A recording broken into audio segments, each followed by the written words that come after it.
Good evening to one and all present today.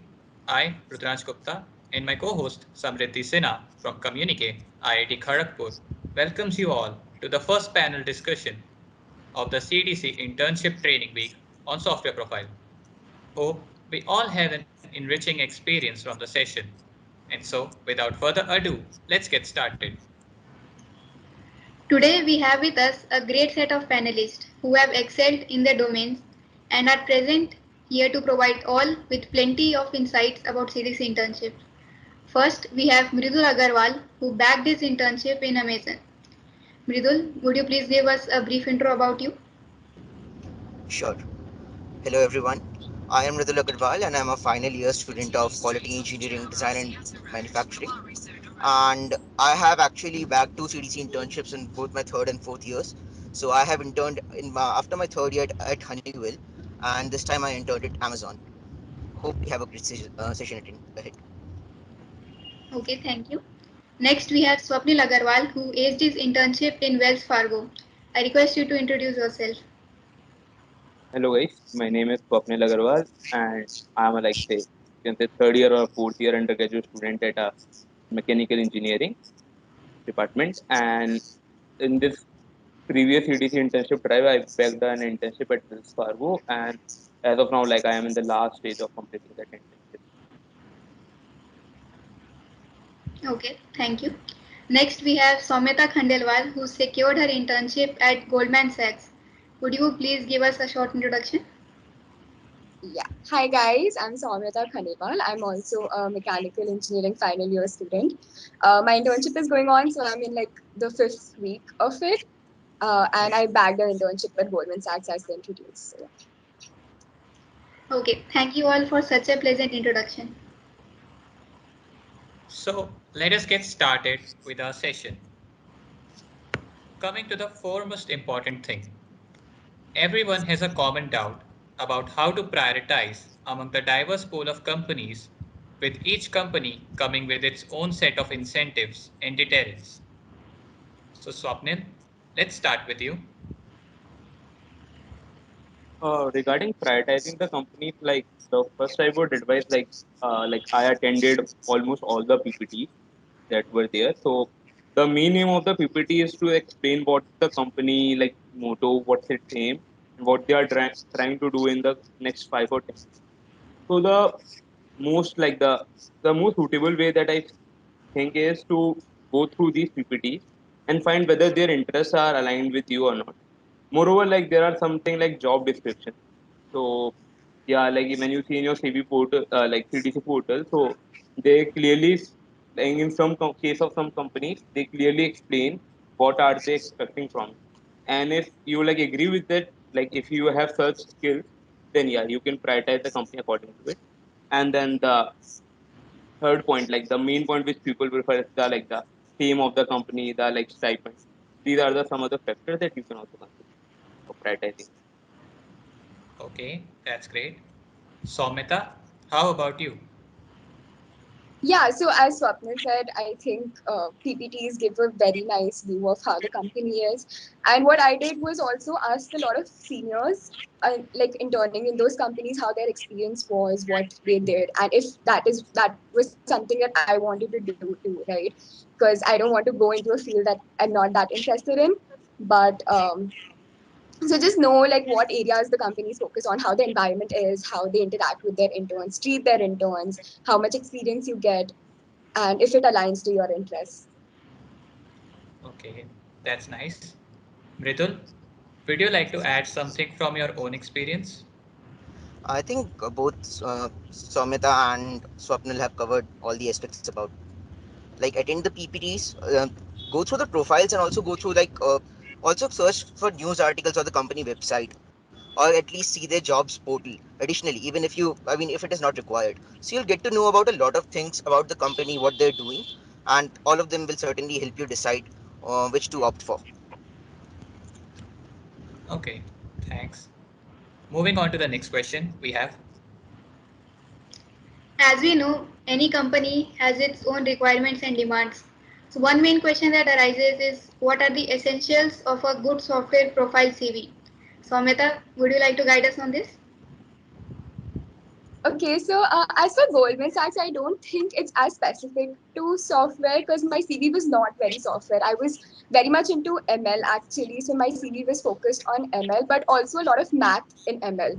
So I think with my CV came a lot of math benefits and in general a lot of extracurricular activities also that brought to my brought to my CV. But obviously you should have a good basis of software that reflects in your CV, that you know programming languages, you know algorithms and data structures, and if it reflects through courses or some courses that you've taken in campus or maybe in Coursera, then that's also good to go.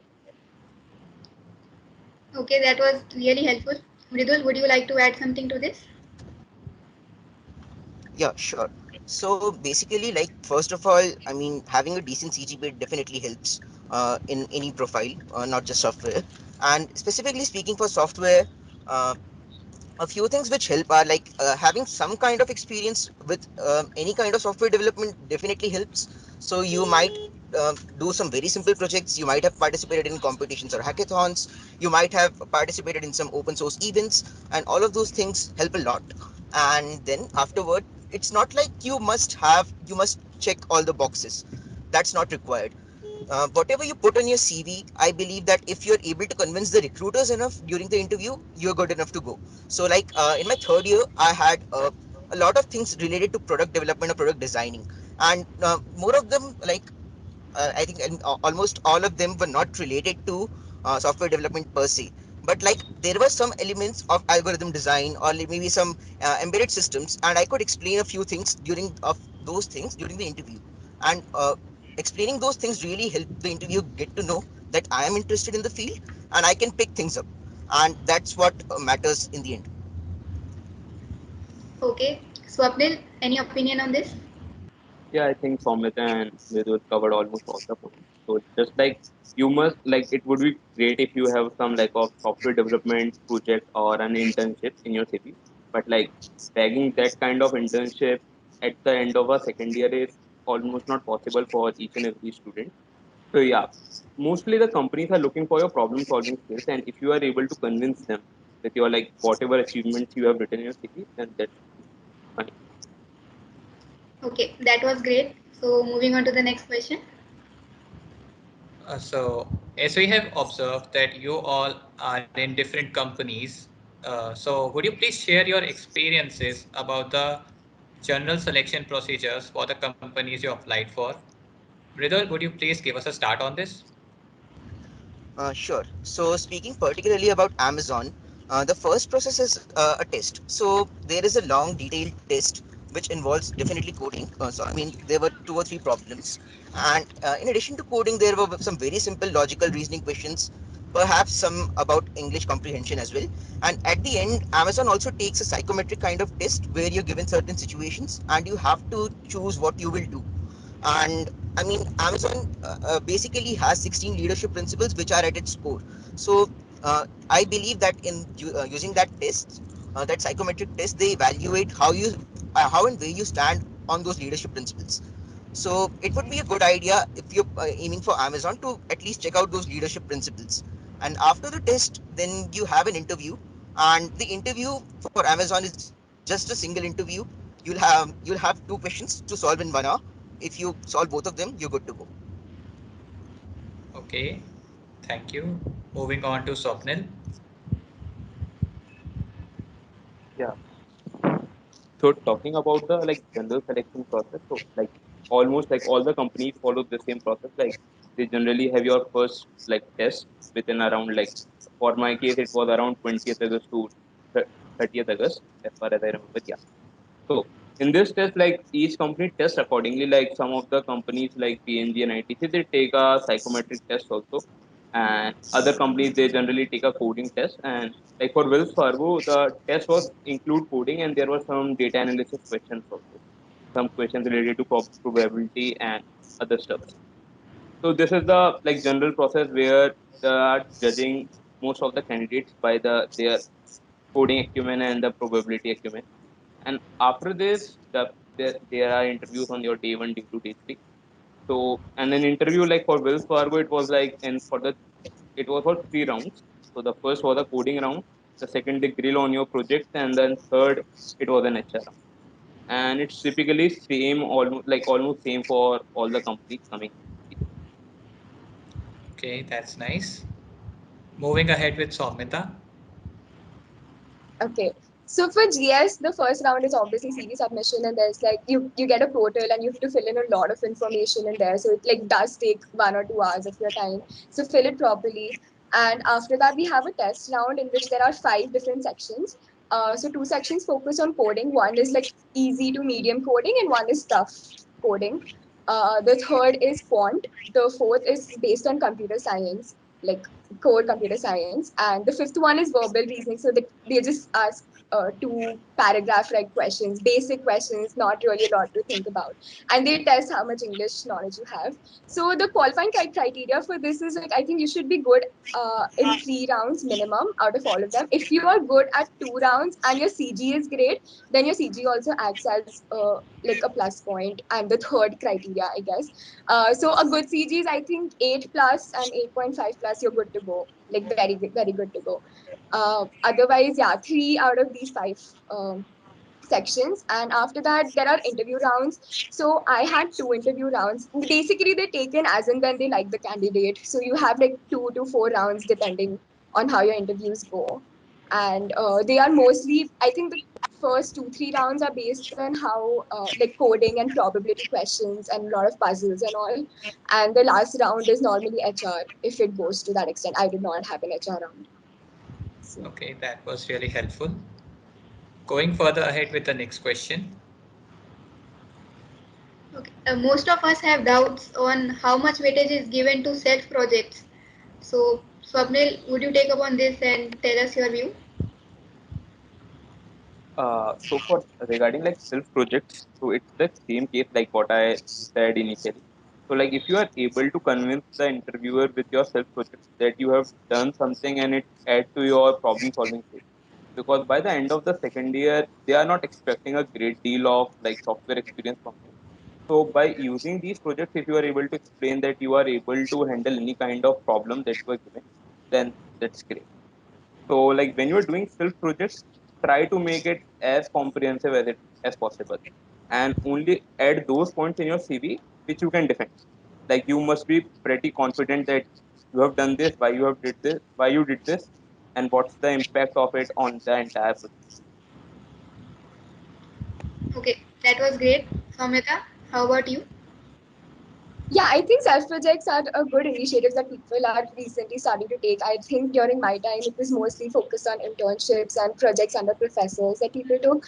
But self projects, I think if you're doing self projects, it should reflect a lot of learning that you got from it, right? Like, I mean, it's not just like a project you do and then you just show it, and you should be able to show how much you learned through it and your progress and the results and impact that it had. So I think that if you reflect it in your CV, it actually holds a good weightage. Okay, nice. Uh, Mridul, you want to add something? Yeah, I would just like to add one more point. Like what I'm seeing a lot of Sophomore especially follow is that like they're following certain set programs and they're just doing those as projects. So like there will be a set curriculum, they will give you the complete instructions and you follow just those and those. While those are helpful for learning, I think that they do not add a lot of impact on the when it comes to your CV. So uh, if you want to do something, try doing anything which you're genuinely interested in. So you can literally pick up anything which interests you and go ahead with it.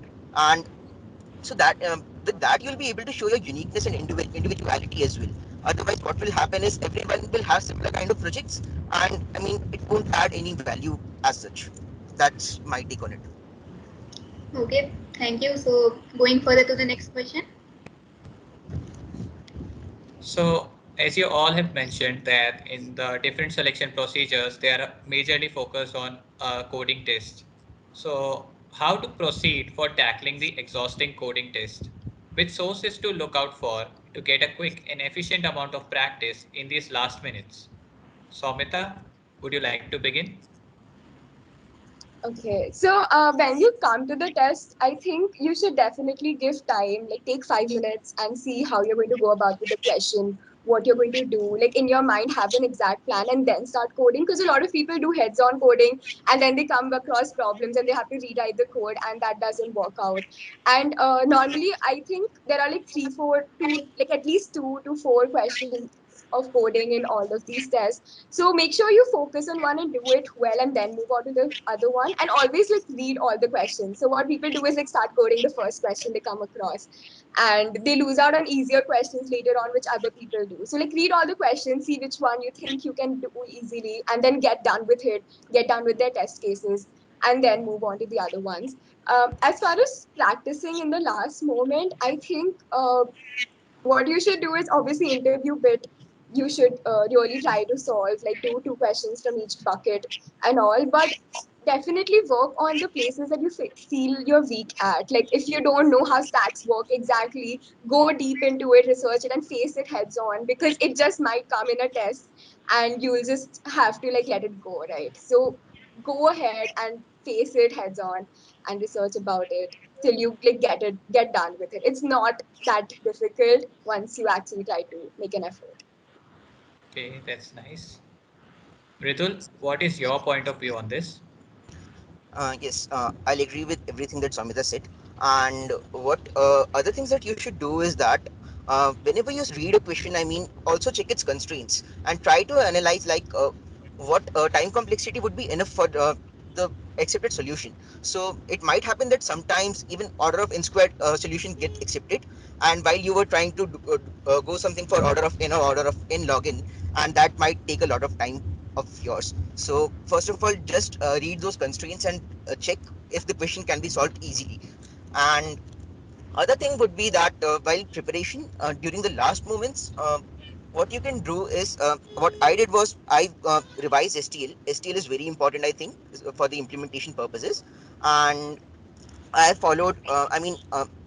Regarding resources, I was thoroughly going through Geeks for Geeks articles, seeing if I'm missing anything, and brushing up my knowledge, and that really helped me. Okay, that's great. Swapnil, would you like to share your own experience? How did you manage to tackle the coding test? Yeah, I think Soumitra and Mridul almost covered all the points. So like just adding like in my last time what I did was like I also went through almost all the problems of the interview bit. So like in the interview bit there's the one great thing that it's divided into buckets. So what you do is like when you are in this last moment you are revising each and everything. So just go through each bucket first. Like in an interview bit there are also some resources for revising those concepts. Revise those concepts, and like almost like for me it was the case that I had some problems which I felt were difficult and I have left them. So like at this point of the time, make sure that you are not leaving any problems that you have like put it for the end, because almost all the problems that are coming in the test, they are almost based on the problems that you have that you would have practiced. So just try to cover through all the buckets and try to complete the theory as much as you can. Okay, that was great. Moving on to the next question. It's commonly observed that many students prepare for 2 to 3 profiles. So, how many profiles one should prepare to have an edge over others, and is it really beneficial as compared to just focusing on one? So, Mridil, would you like to say upon it? Uh, Specifically, if we talk one preparation which can go hand in hand is for data analytics or machine learning. So because I mean a lot of that stuff, both of the stuff involve coding, and in addition you can practice mathematics as well. So even for CP you'll need to do a certain kind of mathematics or learn algorithms, and at the same time you can also like tackle certain probability and statistics and do machine learning. So what happens is many people like you can give one profile preference over the other, but you can still prepare for both of them together. So what happens is many people who prepared for ML profiles get into software and vice versa. So this way these two profiles can definitely be prepared together. Other thing is if you're really interested in core and if you've been good in academics, you can side by side prepare for a core profile as well. There is no such constraint that, especially if you're interested in that. So that's my take on it. And again, it if you're not too interested in other profiles, you should I think you should ignore preparing for them, except for software analytics, if these two are your forte, because otherwise you'll be spending a lot of time, and you might not give sufficient time to the profile, which is to any profile, and that might weaken your case. Okay, Swapnil, anything you would like to say? Yeah, sure. So like regarding when you are preparing for these profiles, so like when we say software profile, it like yeah, you can say it like a software profile and an ML profile. So, but like your preparation goes hand in hand, as Mridul said. So, when you're preparing for software, you like generally the project that you have done are somewhat based on ML. So, to defend those projects, to explain about those projects, you have to go through ML concepts. So, the preparation for software, ML, and quant profile, these three profiles go hand in hand because almost all software companies have a like some tests where it includes questions regarding puzzles and probability. So you have to prepare for those parts also. So yeah, you can prepare for your probability questions for your ML part and for software part all together.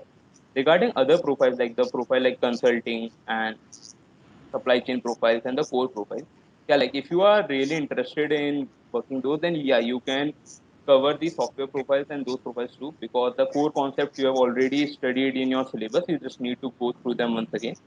So yeah, if you are like are having enough time to go through these both profiles, then you should go with them. And like there is nothing like that one should be feeling that I am not preparing for profile, so I am lagging behind. Because if you are targeting a particular set of companies and you are confident enough and if you have prepared well, then that should be fine. Okay, Samita, anything you would say? I think I agree with Mridul and Swapnil a lot with everything that they have said. I personally did not know what profile I should focus on. So I was busy doing consult as well as finance as well as software. And software is like a good backup for all profiles because I think most of the companies have a coding test in it. So I think when you're preparing for a software profile, you are automatically preparing for a lot of other profiles also a little bit. But I think get a grasp on one profile properly and then go for others. I don't think there's a limit as such because they're all interlinked a bit to each other, especially to software. And yeah, like just focus on one and then get to the other ones. So Okay, thank you. So let's move to the next question. Acing interviews is not an easy job, and the three of you, of all people, would know the best about it. So, any words of advice that you would like to share with all of us to be how to be well prepared for a CDC interview? Swapnil, will you like to go first? I think this question is the most like comprehensive one that you have asked as of now. Just covered an entire leg of your CDC internship. So yeah, starting for preparing interview, like start from a night before the interview. So for that part, like first of the thing that you need to go through is the about the company. You must be well aware what company motives are and how you align with those companies' aims, future plans. So just before the interview night, like go through all of the possible information which is available on net regarding that company. Second part, like if it's in a software interview, go through some of the deep OOPS concepts. Like you must be very much clear regarding some of the like, coding parts like sorting and stack and heap, and regarding the object-oriented programming. So everything in theory you must be really confident about. Now during the interview, so the first point which I want to mention is don't lie in the interview. Okay, the person who would be taking your interview is taking interview for almost 10 to 15 years, and get to know they will get to know that you are lying, like if you had not done this project and you're just making up the stuff.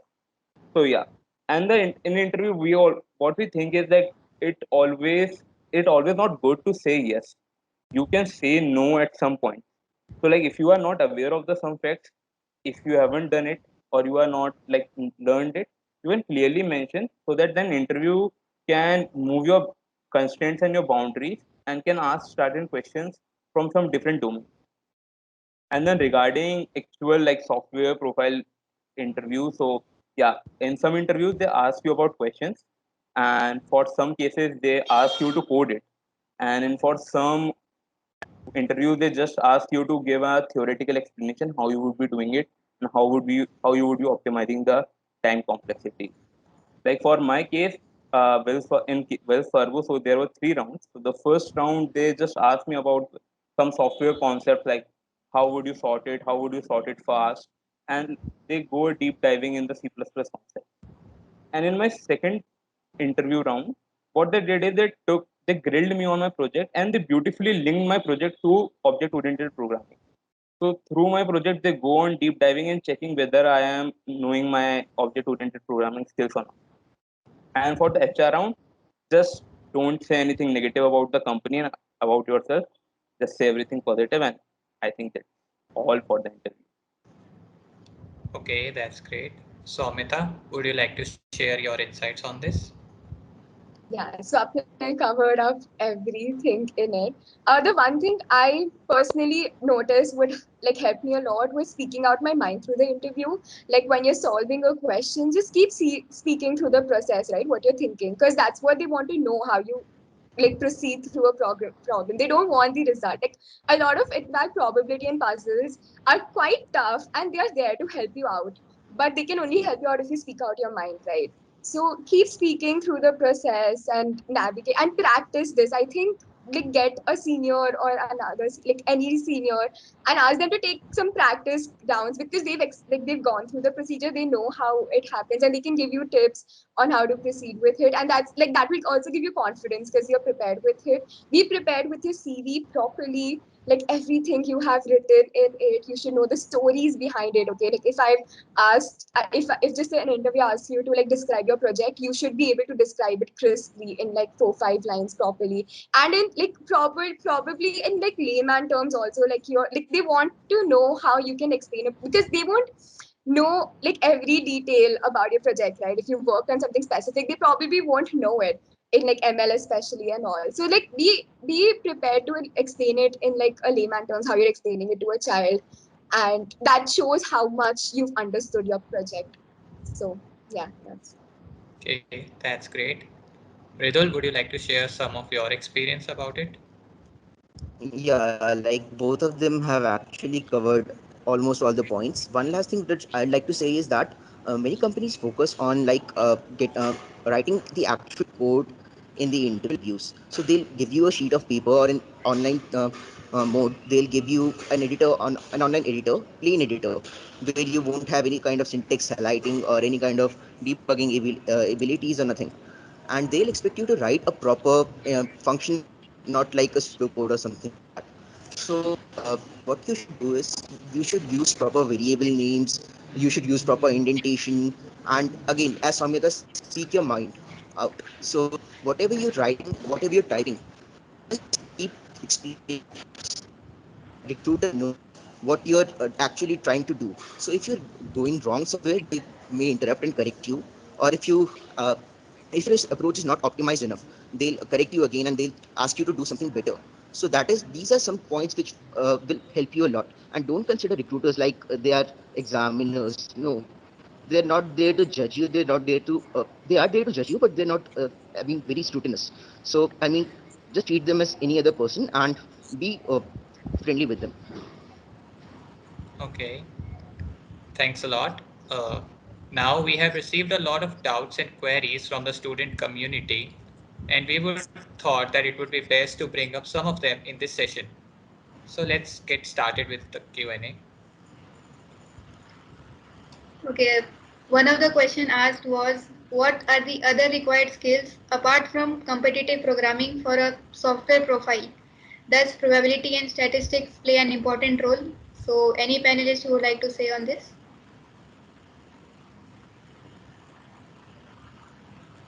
okay. I'll take this up then first. I think probability and statistics hold a lot of importance in especially like companies like GSM software in general. I think you should be very well versed with the basic books like Heard on the Street and brainstella.com and Get a Grasp. You should know how to proceed with problems. It's not very in-depth like how we are taught in prop stats and all. Like you can go through it once, but you don't need to go through it in detail. What they'll give you is up puzzles based on probability and statistics, and you should know how to proceed with it. They'll help you out, but you should be able to grasp what they're trying to, like, what hints they're giving, right? And that will come through practicing problems. And I think more than software, for me, probability helped me through my interviews. So if you're good at it, then it's a huge advantage. Okay, Swapnil and Ridul, would you like to add something? Yeah, I think she pretty much covered each and every point. So like aptitude and probability and statistics are required in each and every test in each and every company that is coming into the CDC. So yeah, it's a must. Oh, Agreed. okay, so let's move to the next question. One of the major questions that we received in a lot of demand was that what are the types of questions that are asked in the interview? Do the interviewers ask you to code during the interview, or is it CV based interview for most of the part of it? Any panelists who would like to go ahead on this one? I think, as I mentioned before, like some companies do ask you to code during the interviews, so you should be well practiced. And even if you get stuck, you should ask for help. So in my case, like I had forgotten a particular method for a particular data structure from STL, and I told the interviewer that I don't remember that. So he told me what to do, and I proceeded ahead. So it wasn't a major hitch. But if I would not have asked the interviewer the same, I would have gotten stuck, and I would not have been able to solve the question. Then again, of course, you should be very well versed with your CV, and I mean, you should know each and every aspect of it, why you did it, what you did, and what was the impact. Okay. Swapnil and Soumita, would you like to add something to this? Yeah, each and what we actually discussed like are two or three questions before it. So like these are the three ways in which the interview judge for your software. So like these are the two or three ways in which the company judge for your software profile. So like I actually experienced all these three kinds of interviews during my CDC internship experiences. So yeah, you have to be ready for all these type of questions where you are asked to code or where you are asked to explain on a paper, or if you are just asking like if they are just grilling you on your CV. Yeah, for my like interview, both the rounds, I had to code one code at least, and like another code, they asked me to just explain how I would go about with it, not actually code because it was a more complex code. They were there to help me out with it, and there were a lot of probability questions. The difficulty of the coding questions was not as much, but like if you do not come up with a good solution, then they ask you to improve on it on spot, like how to minimize the time and all. So you should know how to navigate through that as well. Okay. Moving on to the next question. Okay, another question is what do the software companies expect from candidates? After shortlisting, does the coding test have any influence on interview or selection procedure? Anyone who would like to say? I will take it. So as of now, like what I have learned through my experience through the last CDC internship drive, the coding test does not have any influence on your interview selection. They just know that you have been shortlisted and like you have been shortlisted among some of the top candidates. So yeah, they start judging you from ground zero. Like and for expectation, so yeah, they just expect you to that are you like you are clear with some of your basic concepts of programming and the subject that you have mentioned in your CV in bold. Like if you have mentioned database management system and you are not knowing about it, then that would be an issue. And other than this, they are looking for your problem solving skills, how you are able to navigate through some complex problems and are able to reduce them to some of the problems that you have been knowing for a long period of time and then trying to solve. Okay, thank you. Mridul and Swamita, would you like to say? I think one place where the coding test might influence is in the sequence in which you get to appear for the interviews. So I'm not exactly sure, but it might happen that based on your performance and your CV, you get called for the interviews before the others. So what happens is some companies like to release the offers at the end. while some other companies they usually go on a, a pro rata basis. I mean, first come first serve basis. So you might lose out a bit if your interview is scheduled very late. That's one thing. And other thing is that what they expect, in addition to like having proficiency and having good skills, they'd assess, especially the HRs, they'd assess if you're the right fit for the company and the culture. So it's again very important to know about the company and what exactly they look for in their employees, and try to project yourself according to that. Yeah, even like for like GS, I don't think coding test had as much of an influence because even after joining the company, I asked them like how they navigate to like taking interns and all. And what happens is like a VP comes and takes your interview, and if they like you to like if they think you're fit for their team, they just like let you go to the next round to someone in their team itself. Or if they don't like you as much, then they transfer you to some other team's VP, and then they take you up. So it's they don't look at your coding test results and all. They just like to see if you're a good match for the team. Okay, thank you. So now we would like to take up some questions from the audience, and it would be great if the panelists share their views on few of them.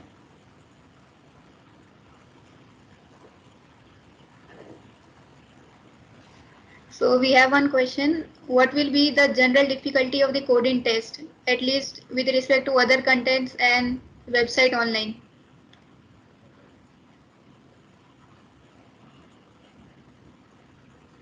Anyone who would like to say? Okay, I'll take it. So, if you compare against Code Forces contests, most questions will be from difficulty B, C, D, and E. I mean, B, C, D mostly, and sometimes E, rarely beyond E. And I don't think any of them will be asking any A level question, if that's how you want to judge it. And what other thing, I mean, what makes it really difficult to test is that you'll have a limited amount of time on your hand, and you have to think for the solutions right there and pass all the test cases.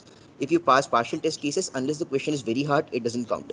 So uh, it would be a good idea to have practice, have time practice. So where you solve 3 or 4 questions within, like, let's say 1 hour or 2 hours, and um,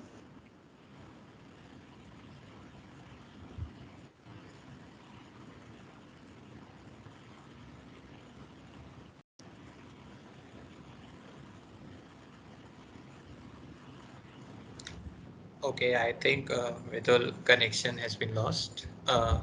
Soumita and Swapnil, uh, what are your views on this?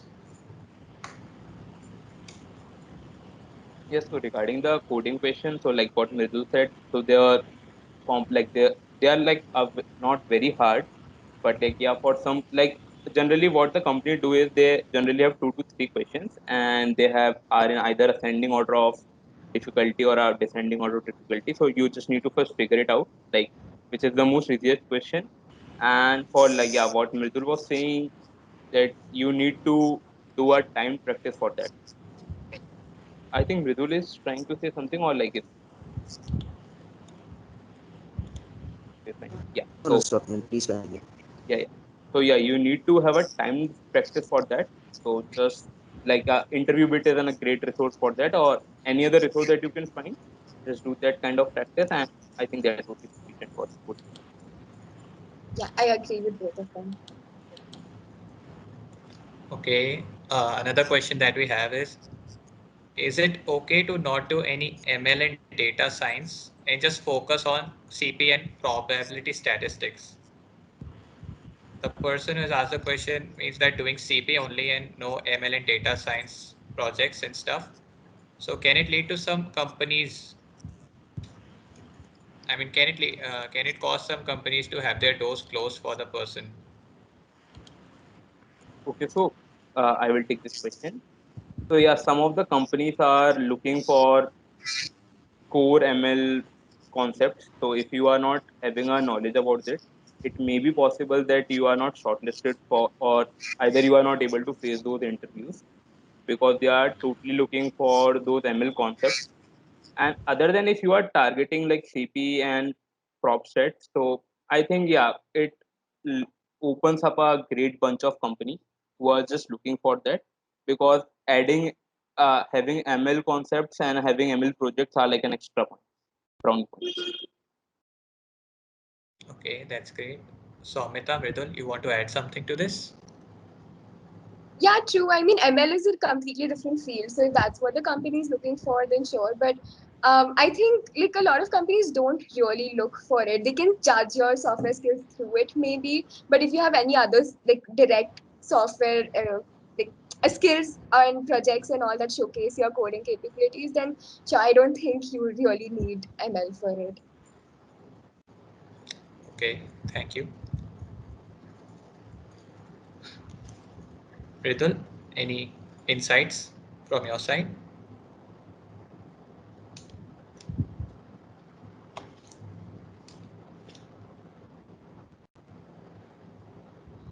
Okay, I don't think Mridul has anything to say. Okay, so another question we have is what puts heavier weight, pro CP rankings or decent interns?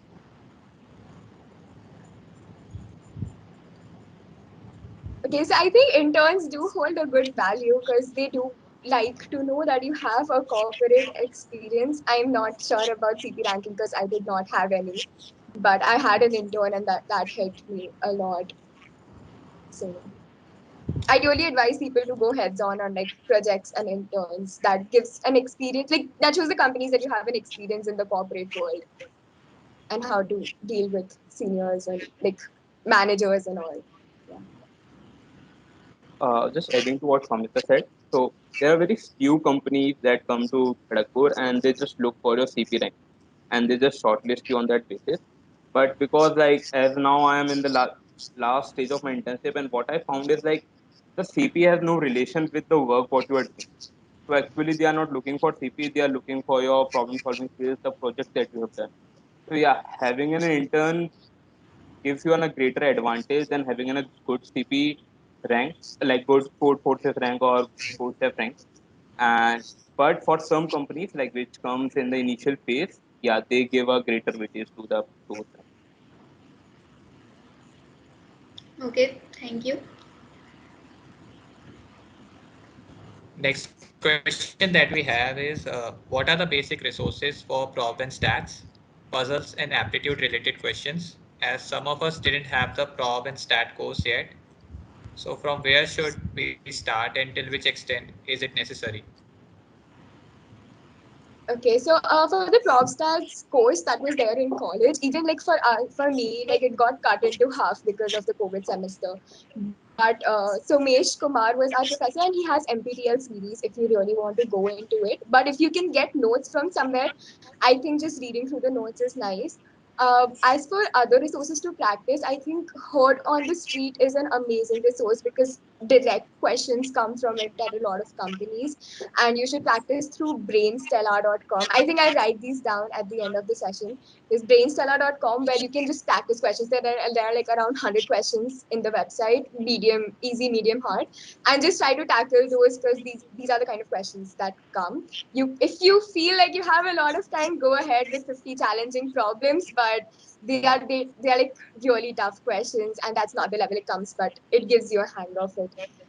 So yeah, these are good resources. There's also like a probability cheat sheet that I had, which you can just go through right before the intern, like right before the interview, and get a grasp of to through the course of PropStats. So that's like the PropStats course cheat sheet.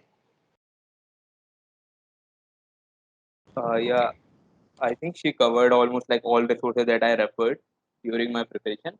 Yeah, and regarding just the prop sets part, so if like yeah, like we are both are from same department, so yeah, my course was also cut off in between, and you can go through Professor Somesh Kumar NPTEL videos. Along with that, like if you just want to have another resource, so there is a Stats 110 course on YouTube. You can also go through that. Like he's an amazing professor, and yeah, you just need to go through the initial videos. And yeah, just want to mention that you don't need to go through all prop sets concepts. Like there are some Markov chains, other detailed concepts. You need to have some decent knowledge of probability distributions, and that's enough. That's sufficient enough for your preparation. And yeah, go through those books that you mentioned. Okay, thank you. So another question we One have. another issue,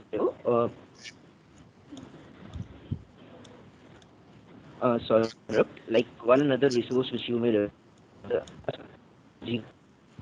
in, I mean, I'm one of them. So Chat 110 is a tweet course by Harvard. You'll find the lectures on YouTube.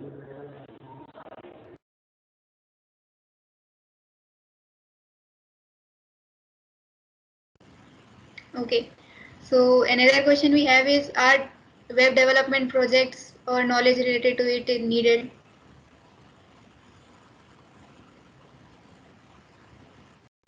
Like if you are having an like this kind of knowledge, it's an like a plus point because they really like this kind of the work they actually do within that you will actually do within your internship because like what they are looking for is they have to be if you are looking for a role of software developer, so what you have to do is you have to develop a backend and then you have to develop a front end and then so you have to work on the both parts, and if you are having that web development and the front development knowledge, so then it's an a great point. However, so like if you are having good projects in that, and if you can convince the interviewer that yeah, this was the that you learned a lot and you had a great experience in that, I think that should be sufficient enough. Yeah, I think these companies, like I think everyone has their own different set of skills that they have, and web development is also a skill. So when you go to the company, when they see like you have this particular skill, they'll probably very likely give you like they will give you a role that is aligned to your skills and your interests. Your CV shows your interests. So if you have it, then I think that's great because they mostly have projects based on that development, and they'll be very happy to give. But if you don't have it, obviously don't be like that tense because you learn through it during the internship and they don't expect it as much from you.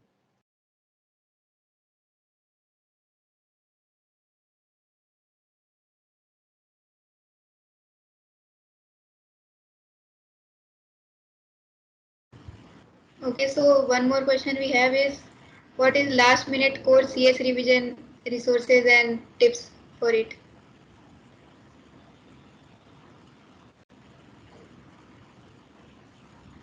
Okay, so yeah, I will take this question. So for the revision part, like for regarding for the software part, so there are some concepts like for the last day just before the interview, you can go through the all the object oriented programming concepts, and if you have mentioned DBMS and some other software concepts in your CV with under the subject section, then you should go through them. So the last day should be about covering some theory that you haven't touched for a long time and just go through them. That would be sufficient enough. True, I think it's always a good idea to write like short notes about whatever you've written in your CV and your skills. If you have like core CS skills, then make like short notes so that you can refer to them before interviews, because that's a huge help. And like write the things in the notes that you are not confident about. Like you don't have to write every single thing that's important, just because it's for your own reference. People tend to write every single thing and they just make like a huge bunch of notes. So focus on short notes on things that you are not confident about.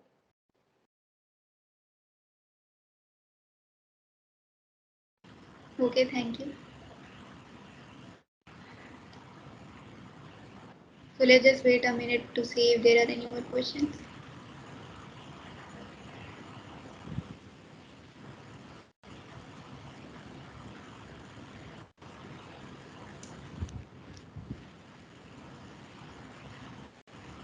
So I think there aren't any more questions. So we can move next. So any advice or last minute tips you would like to give to our CDC Janta or say about anything else that we missed during our session?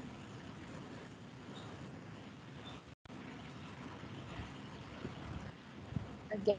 I would say don't panic. It's very, very easy to panic during CDC. And what people do is like you're studying one thing, you're studying software and all, and then you start thinking like, oh shit, software mein nahi hoga. So like let's also do a little bit of core, let's also do a little bit of this, and then you just stick shift directly and all. And that's all because of stress, okay? So like keep yourself calm, talk to someone. I think it's a great idea to have like one or two people you can discuss progress with, discuss like what to do next, or like just advices that they have gotten from other seniors. But just stay calm, take care of yourself, hydrate yourself, and yeah, and focus. Okay, like it's not the end of the world. CDC, you think it is, but the companies are there to give you, like, take you in. They want to take you in. Okay, they are not your enemies. So yeah, that's the advice I would give. Okay, thank you. Swapnil, anything, any advice from you? Yeah, like what she said, that's the one most important thing that you need to keep in mind, that it's not at all. And like you already have, if you have already practiced a lot and you have worked hard, then and the company will find your talent in you and they will actually hire you. And regarding that, like those days, like day one, like all during the entire internship process, it's a very tiring process. So like exhaustive and tiring. So yeah, when you are preparing for the interview from the 6 or 7 in the morning, and then you are waiting for the interview and for the entire day long, then yeah, it's really tiring and exhaustive. So one important thing that you should do is keep in touch with all your friends who are having internship or who are not having internship, and keep in contact with some of the seniors. Try to take some like fundas from them, what to do, what not to do, what are you doing wrong, what are you doing right, and just yeah, try to keep you as an a whole. Okay, Mridul, would you like to say? Yeah, like one last thing which I'll add to this, don't lose hope. I mean, it may happen that day one passes, day two passes, you have multiple rejections on a single day, and it is very exhaustive, and uh, it is frustrating as well. But don't lose hope and keep trying. That's the main thing. And even if you do not get a good internship or do not get any internship at all, it's still okay. You've still learned a lot in the process, and that's what matters more. And even there, like you will have off-campus opportunities as well. And there you can off-campus opportunities so good that I mean, such profiles don't even come for CDC. I have few who have done spectacular internships, like much better than any profile which comes for CDC. So it's not like that CDC is the only way to secure internships. So focus on yourself and don't panic and don't lose hope. Just keep trying. And again, like there will be a lot of hype about day 2, day 3, this one, FANG, those things, stipend, but it doesn't matter. In the end, it's your learning which will matter. And you'll get to learn any company if you do well. Yeah, I think adding just one last thing, adding to middle, like you should definitely not get affected by all these rejections and all, but at the same time you should also not underestimate yourself. I think a lot of people give up on day one interns ki yaar iska to, like, this is the not in my hand only, let's just focus on it. And that's what I did. Okay, I sat for like GS interviews thinking that idhar to hona hi nahi hai, and I didn't even qualify the second round, and I just left preparing for the second day, and later on I got to know, oh, I got selected already in the second round. So, like, don't underestimate yourself, because you actually might get into great companies. Work hard for it. If you don't get in, as Nuzul said, like it's fine. Don't lose hope. You'll get in somewhere where you actually feel belong, and every company has their own perks. Yeah, one more point that I want to add. So yeah, so I myself faced two rejections on the very day one, and then got an internet day three. So yeah, I know like it's very hard to navigate through those rejections. And yeah, one more point that I want to add is like there are some companies which release an extended shortlist. So yeah, don't be like disheartened that yeah, ab mera to hua hi nahi. It may be possible that in an extended shortlist you may have your name. So yeah, be prepared for that. That if there is an extended shortlist, and you should be well prepared for it. Okay, thank you all for the advices. I think we have taken up almost all the questions, so let's end the discussion. Coming to the conclusion of the seminar, first we would like to thank all the panelists, Mritul, Swapnil and Soumita, for giving us their valuable time and sharing all the valuable insights with us today. We would also like to thank the audience for being so pleasant and active during the seminar. That's it from my side. I hope the seminar proves helpful for all of you. Thank you and have a pleasant evening.